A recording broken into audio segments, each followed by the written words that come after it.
நீங்க இந்த video click பண்ணிருந்தீங்கன்னா நீங்க இதை எண்டு வரைக்கும் பார்க்காம இருக்க 80% சான்ஸ் இருக்கு. ஃபர்ஸ்ட் 30 செகண்ட்ஸ்க்குள்ள நெக்ஸ்ட் வீடியோக்கு சேஞ்ச் ஆக 40% சான்ஸ் இருக்கு. நம்ம எல்லாருக்கும் அட்டென்ஷன் ஸ்பேன் அவ்வளவு வீக் ஆயிடுச்சு. 10 மினிட்ஸ் வீடியோ கூட நம்ம பிரெயினுக்கு டூ மச்சா தோணுது. சோ உங்களுக்கு ஒரு சேலஞ்ச் இருக்கு. இந்த வீடியோவை ஃபுல் ஸ்கிரீன்ல போட்டு 1x ஸ்பீட்ல வச்சு எந்தவித டிஸ்ட்ராக்ஷனும் இல்லாம பாருங்க. ஏன்னா நான் இப்ப சொல்ல போற ஸ்டெப்ஸை ஃபாலோ பண்ணீங்கன்னா உண்மையாவே உங்க போக்கஸ் ரொம்ப இம்ப்ரூவ் ஆகும். இந்த வீடியோவை கடைசி வரையும் பாத்தீங்கன்னா உங்களுக்கு ரெண்டு விஷயம் கிளியர் ஆகும். நம்பர் 1, இப்ப நான் என்ன செய்யணும்னு பிரெயினுக்கு ஒரு கிளாரிட்டி கிடைக்கும். நம்பர் 2, போக்கஸ் ஆட்டோமேட்டிக்கா வர வைக்க உங்களுக்கு ஒரு சிஸ்டம் கிடைக்கும். அதுக்கு முன்னாடி என்ன ப்ராப்ளம்னு பாப்போம். ஏன்னா ப்ராப்ளம் அண்டர்ஸ்டாண்ட் பண்ணாதான் சொல்யூஷன் தெரிஞ்சுக்க ஈஸியா இருக்கும். ஒர்க்க ஸ்டார்ட் பண்ணலாம்னு உட்காந்தா வாட்ஸ்அப்ல இருந்து ஒரு நோட்டிபிகேஷன் வரும். அந்த மெசேஜ்க்கு ரிப்ளை பண்ணிட்டு இன்ஸ்டாக்கு அப்படியே ரீல்ஸ் பார்க்க போவோம். அப்படியே யூடியூப் வீடியோன்னு ஒரு 20 நிமிஷம் காணா போயிடும். இது நம்ம எல்லாருக்குமே நடக்கிற ஒரு காமனான விஷயம் ஆயிடுச்சு. இதை இப்ப நம்ம பிக்ஸ் பண்ணலனா நீங்க ஸ்டூடெண்டா இருந்தாலும் சரி, ஒர்க்கிங் ப்ரொஃபஷனலா இருந்தாலும் சரி, உங்க கெரியர்ல growth-ஏ இருக்காது. பிகாஸ் போக்கஸ் இல்லனா லேர்னிங் ஸ்லோவா இருக்கும், அவுட்புட் இருக்காது, கான்பிடன்ஸ் ரொம்ப டவுனா இருக்கும். நீங்க நினைக்கலாம் லேசியா இருக்கிறதுனாலதான் என்னால எதுவும் பண்ண முடியலன்னு. ஆனா அது அப்படி கிடையாது. நீங்க லேசியும் இல்ல, வீக்கும் இல்ல.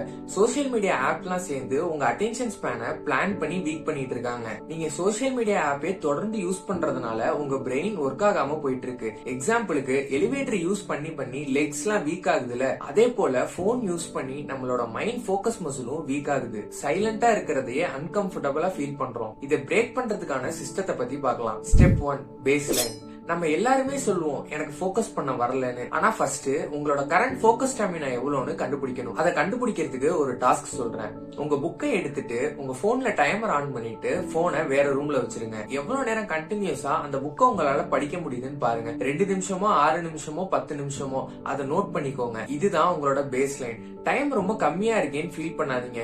டே பை டே இதை பிராக்டிஸ் பண்ணி அதை இன்க்ரீஸ் பண்ண ட்ரை பண்ணுங்க. Attention is money.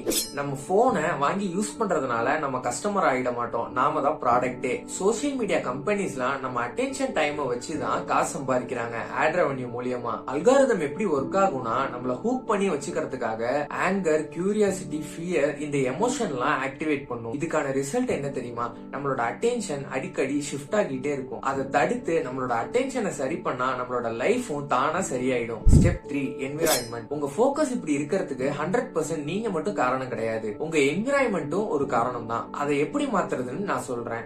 Rule number 1, no phone zone. Important ஒர்க்க ஸ்டார்ட் பண்ணும்போது போனை வேற ரூம்ல வச்சிருங்க. போனை சைலண்ட்ல போட்டேன், டேபிள்ல வச்சுட்டேன், இந்த கதையே வேணாம். உங்க கண்ணுக்கு தெரியாத மாதிரி வேற ரூம்ல கொண்டு போய் வச்சிருங்க.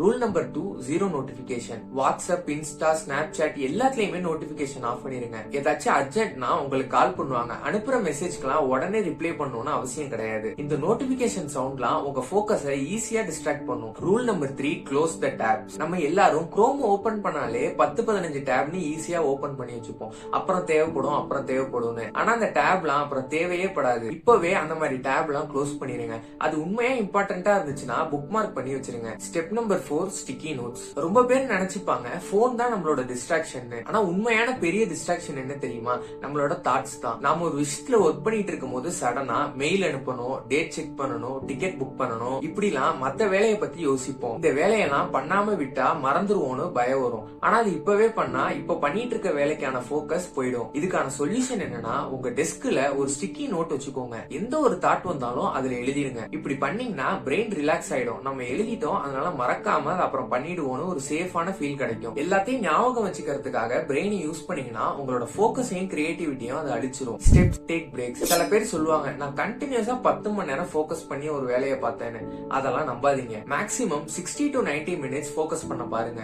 அதுக்கு மேல பண்ண பாத்தீங்கன்னா உங்களோட பிரெயின் ஒழுங்கா ஒர்க் ஆகாது. அதனால 1 மணி நேரம் வேலை பாருங்க. அடுத்து ஒரு 5 to 10 நிமிஷத்துக்கு பிரேக் எடுத்துக்கோங்க.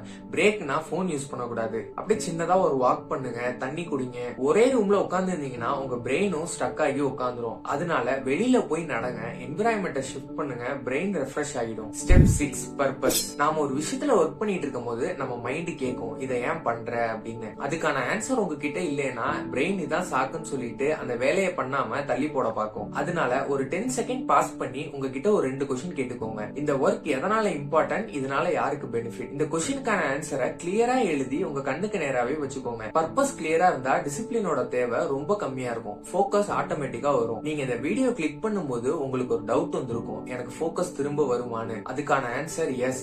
ஆனா மோட்டிவேஷன்னால இல்ல, பெட்டர் சிஸ்டம்னால. உங்க என்விரான்மெண்ட்டை பிக்ஸ் பண்ணி லூப்பை பிரேக் பண்ணி பர்பஸோட ஒர்க் பண்ணீங்கன்னா உங்க ஃபோக்கஸ் கண்டிப்பா உங்ககிட்ட கிடைச்சிடும். இந்த வீடியோவை நீங்க ஃபுல்லா பாத்துட்டு இருக்கீங்கன்னா ஏற்கனவே ஒரு விஷயத்த ப்ரூவ் பண்ணிட்டீங்க. உங்களுக்கு ஃபோக்கஸை பில்ட் பண்ண கெப்பாசிட்டி இருக்குன்னு அதை நல்லா மைண்ட்ல வச்சுக்கோங்க. இந்த வீடியோ யூஸ்ஃபுல்லா இருந்தா லைக் பண்ணுங்க. அடிக்கடி டிஸ்ட்ராக்ட் ஆகிற உங்க ஃப்ரெண்ட்ஸ்க்கு ஷேர் பண்ணுங்க. அடுத்த வீடியோல பார்க்கலாம். பாய்.